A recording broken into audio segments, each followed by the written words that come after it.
अस्सलामु अलैकुम वरहमतुल्लाहि वबरकातुहू। मुफ्ती सलमान अजहरी साहब पर 3 धाराएं लगी है दोस्तों। वो धाराएं कौन कौन सी है, उनका मतलब क्या है? क्या उन धाराओं की वजह से मुफ्ती सलमान अजहरी साहब को कोई परेशानी आ सकती है?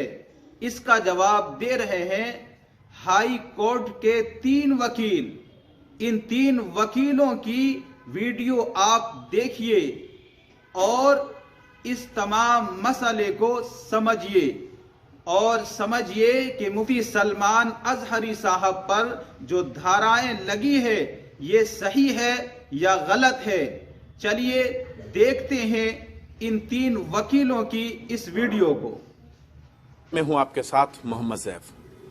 मौलाना मुफ्ती सलमान अजहरी की गिरफ्तारी, उसके बाद उनके ऊपर संगीन धाराओं में मुकदमा लिखना, समर्थकों का हुजूम, समर्थकों का बाहर आना, उनके लिए दुआ करना, मीडिया का उनके खिलाफ जहरीले शब्द बोलना, ये सब सवाल खड़ा कर रहा है। लोग सवाल पूछने लगे कि क्या इस देश के अंदर हमारे लिए अलग कानून है क्या? मैं बात करूंगा मौलाना मुफ्ती सलमान अजहरी पर जो मुकदमा दर्ज हुआ है उस पर बात करूंगा। नंबर 153A आईपीसी की धारा है, 505 ये भी आईपीसी की धारा है, 188, 114, इन 4 धाराओं में उनके ऊपर मुकदमा दर्ज हुआ है। तो क्या अब सलमान साहब जो है वो जेल से बाहर नहीं आ पाएंगे? इस पर सवाल पूछना है। क्या मौलाना मुफ्ती सलमान अजहरी जेल में ही रह जाएंगे या चुनावी एजेंडा के तहत उन पर यह कार्रवाई की जा रही है? लोगों के दिमाग में बड़े ख्याल आ रहे हैं कि क्या होगा, क्यों हो रहा है, कैसे हो रहा है, कब तक चलेगा। ये सारे सवाल जो हैं लोगों के मन को झंझोड़ रहा है।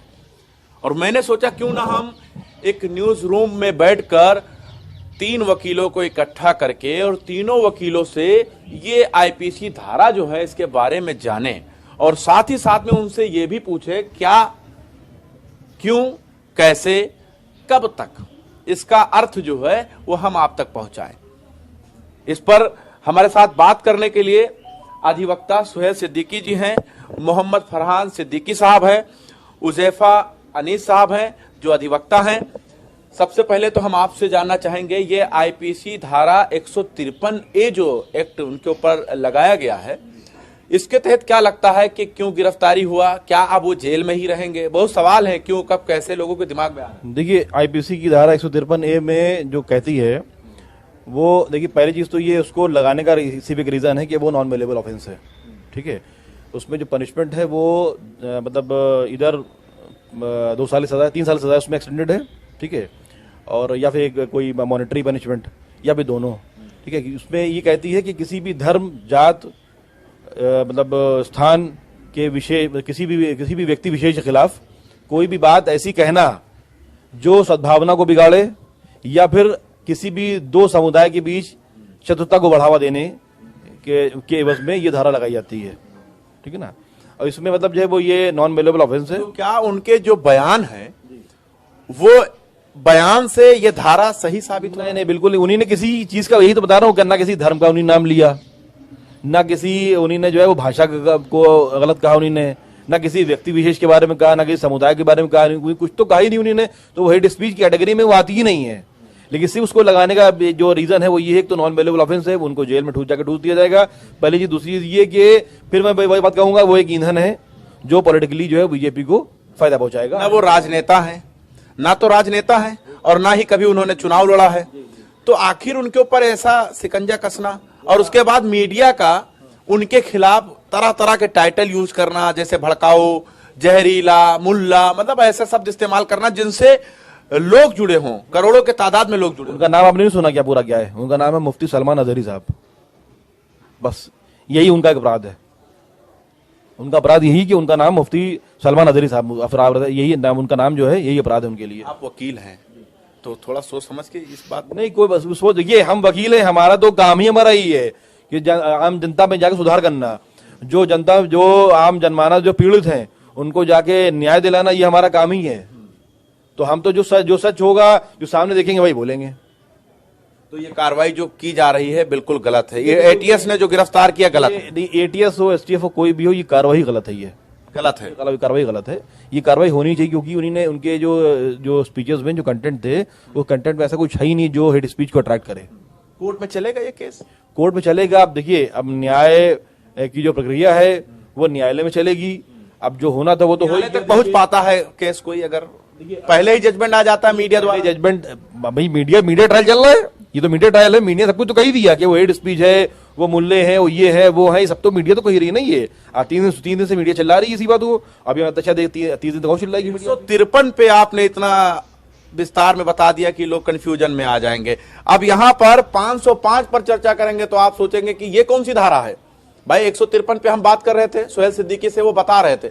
153 का इतना बड़ा विस्तार कि आप सोचे होंगे कि ये जब 153 इस तरह है तो 505 क्या है, क्योंकि धारा 302 का भी आता है। तो लोग सोचे होंगे 505 क्या होता है। तो 505 के ऊपर भी लोगों की निगाहें जो है वो टिकी हुई हैं। लोग सोच रहे होंगे ये कौन सी धारा है। 505 आईपीसी वो है जिसमें दो समुदायों के विभिन्न के बीच ऐसे कोई असत्य कथन कहे जाएं जिनसे शत्रुता दोनों समुदाय के बीच पैदा हो या घृणा पैदा हो या वैमनस्य स्थापित हो जाए। लेकिन सलमान अजहरी साहब ने ऐसा कोई बयान नहीं दिया जिससे दो समुदाय के बीच में कोई दंगा, फसाद, लड़ाई झगड़ा या उनके द्वारा किसी विशेष समुदाय का नाम लेके उसको संबोधित किया गया और कुछ नहीं किया गया। तो 505 आईपीसी का सेक्शन उन पे नहीं बनता। लेकिन 505 आईपीसी गैर जमानती संज्ञा भाई क्या रसूल अल्लाह बोले थे ना एंडिंग में, लब्बैक रसूल अल्लाह एक धार्मिक नारा है, उन्होंने अपना भाषण खत्म करते टाइम आखिरी में किया लब्बैक या रसूल अल्लाह। तो ये तो एक धार्मिक नारा हुआ, लेकिन हमने किसी विशेष समुदाय को तो घोषित नहीं किया कि हम तुम्हारे लिए ये करेंगे या कुछ। तो 505 का कोई अपराध नहीं। यहाँ पे उनके द्वारा कोई असत्य कथन नहीं कहा गया, किसी भी विशेष समुदाय को निशाना नहीं बनाया गया। उसने लेकिन गिरफ्तार कर लिया है तो जाहिर सी बात है इतनी बड़ी धारा होगी तभी तो उनको गिरफ्तार किया। आप लोग तो ऐसे छोटे छोटे धारा बता रहे जैसे लग रहा है कि उन्होंने कोई अपराध ही नहीं किया हो। अरे तो ये तो मीडिया बता रही है ना, अपराध अगर हुआ है तो आप लाइए। देखिए, आप मीडिया हैं, अगर आप ही सत्य का साथ छोड़ देंगे तो कुछ नहीं होगा। आप मीडिया का ट्रायल चल रहा है, मीडिया तो सब कुछ बताती चली आ रही है। तो न्यायालय किस लिए बना है? न्यायालय में प्रक्रिया है। न्यायालय आप साबित नहीं कर, अगर अपराध हुआ है तो उसको साबित करने के लिए न्यायालय है, न्यायालय साबित करेगा, पुलिस विवेचना करेगी। लेकिन मीडिया पहले ही अपराधी घोषित करे दे। ये कहाँ का न्याय हुआ? अभी लाखों लोग होते हैं जिनको कुछ नहीं होता, वो बेचारे जेल में है, सड़ रहे, बाद में उनको बाइज्जत बरी कर दिया जाता है। तो उनको साथ जो मानसिक प्रताड़ना होती है उसको कौन देखेगा? तो आप ही हैं जो सत्य का साथ देंगे। अगर मीडिया गलत साबित करेगी तो कैसे?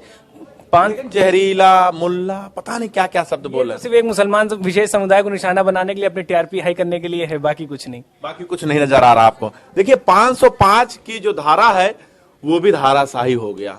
साफ कहना है कि देखिए ये दो धारा आपने समझ लिया होगा, 153A 505।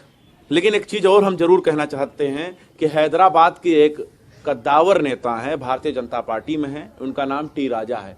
भद्दी भद्दी गालियां देते हैं, लेकिन उनके लिए मीडिया द्वारा कोई भी ऐसा खबर नहीं चलाया जाता, ना तो उनको हेट स्पीच में शामिल किया जाता है, ना तो उनको भड़काऊ में शामिल किया जाता है। लेकिन अगर जो नेता नहीं है वो बोल देते हैं तो उनके ऊपर कार्रवाई हो जाता है।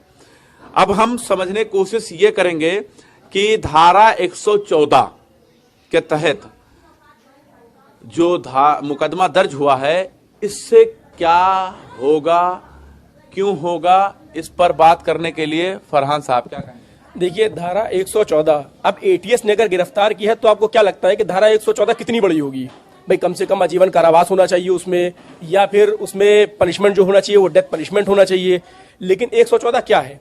114 बहुत हल्की धारा है जिसमें एक्सटेंडेड टू 3 इयर्स। ठीक, तो यही मालूम चलता है कि एटीएस अगर गिरफ्तार करती है तो भाई बहुत संगीन धारा होगी। हम आपको बता रहे हैं कि 114 क्या है। 114 है मात्र किसी व्यक्ति द्वारा उकसाया जाना किसी को, चाहे वो व्यक्ति उस जगह पर मौजूद हो या ना हो। तो मौलाना साहब ने उकसाने वाली ऐसी कौन सी बात कह दी थी जो उनके पूरे उसमें भाषण में है?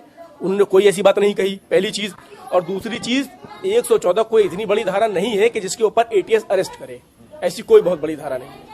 गिरफ्तार किया है ना। अब अगर गिरफ्तार, हम तो ये कहते हैं कि मीडिया जिस हिसाब से ट्रायल चला रही है, कोर्ट्स में लगा देने चाहिए ताले। और मीडिया ही ट्रायल करे। भाई यहाँ तो एफटीसी का प्रोविजन है, भाई 1 हफ्ते के बाद डेट लगती है, फिर हर हफ्ते डेट लगती है एफटीसी में, ठीक। उसमें ये दिया जाता है कि जो भी अभियुक्त है उसको जल्द से जल्द पनिशमेंट दे दिया जाए। लेकिन हम तो ये कहते हैं कि इसमें भी ताला लगा करके मीडिया को ही ट्रायल दे देना चाहिए। सुबह आएगी न्यूज और रात तक उसको अरेस्ट करके जेल वेल भेज करके उसको सजा सुना दी जाएगी। बेहतर तरीका ये है कि मीडिया को ही ट्रायल दे देना चाहिए और जो न्यायालय है न्यायालय में ताला लगा देना चाहिए हमारे हिसाब से। मतलब ताला लग जाना चाहिए। ताला लग जाना चाहिए।